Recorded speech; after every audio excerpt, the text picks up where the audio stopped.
It was a cold Saturday morning when Emily first stepped behind the counter of her sister's cafe. She didn't belong there, at least not in her own mind.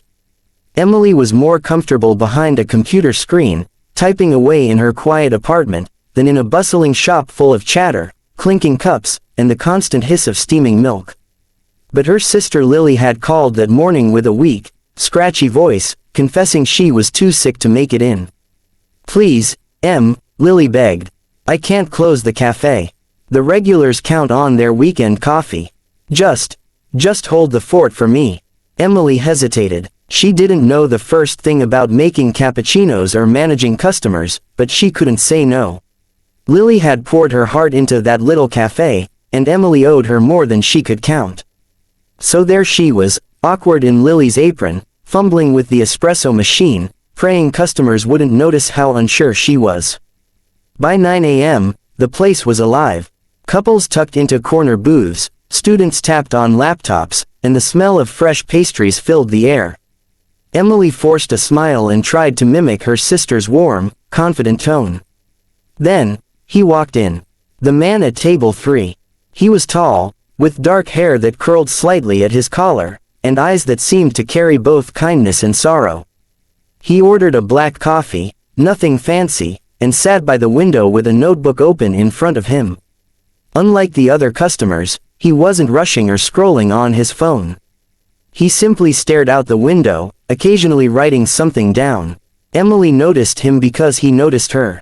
Not in the casual way most customers glance at the barista, but in a way that made her feel seen. It unsettled her. First day, he asked when she brought over his coffee. His voice was calm, deep, gentle. Emily laughed nervously. "That obvious?" He smiled faintly. "The phone gave you away.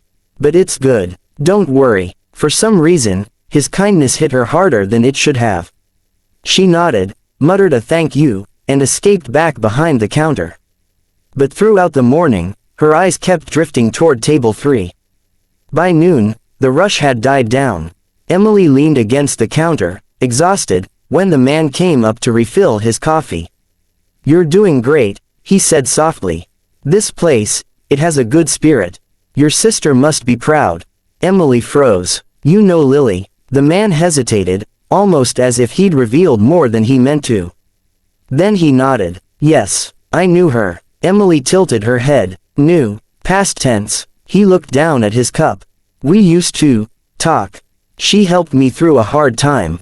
I haven't seen her in a while." Emily felt a flicker of protectiveness.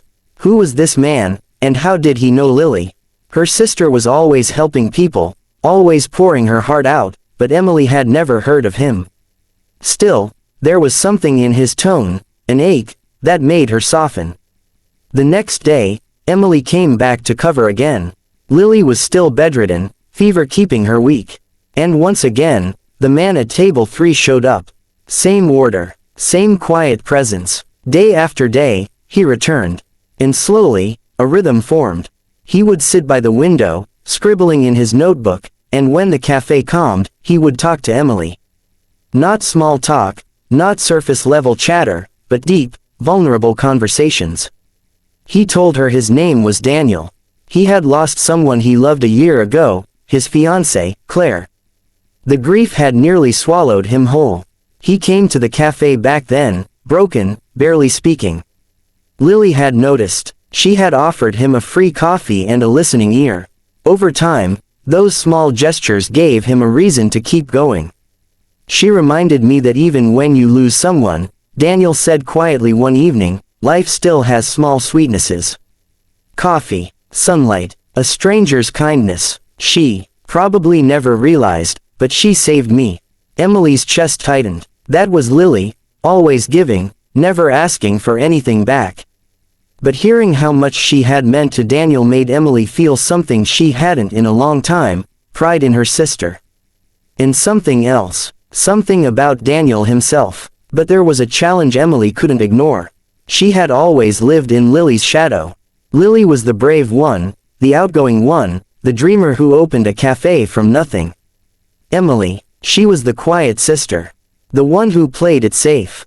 Growing up, everyone compared them, even if they didn't mean to. Lily shined, and Emily hid. Now, sitting across from Daniel on her breaks, Emily felt that insecurity rising again.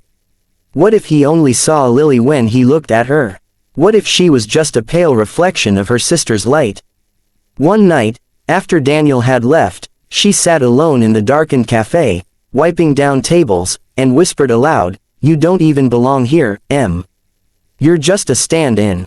But then she remembered something Daniel had said, life still has small sweetnesses. What if she was allowed to be one of those sweetnesses too? As weeks passed, Lily recovered and returned to the cafe. Emily expected her role to end, but strangely, Lily asked her to stay on, at least part-time.